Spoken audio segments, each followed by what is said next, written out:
Estou sozinho, tenho a alma magoada, vida triste, abandonada. Tô tentando te esquecer, mas é difícil, pois alguém da casa ao lado vive com o rádio ligado. Isso faz lembrar você.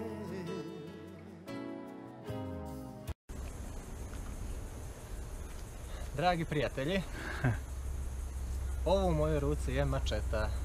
Zašto mi je ona potrebna? Zato što se nalazimo u nekoj šumi, ne znam ni ja iskreno da vam kažem tačno gdje. Iza mene, možda vidite, možda ne, ali nalazi se rijeka Urugvaj, a mačeta mi je potrebna zato što idemo da beremo banane. Ja, moji prijatelji, da li ćemo uspjeti u tome? Iskreno se nadam da hoćemo, pa vidjet ćemo i kakve su te banane koje direktno uberemo. Pogledajte rijeku Urugvaj, a uskoro ćete vidjeti i banane.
Ako paneš, morat ćemo ponovo snimati.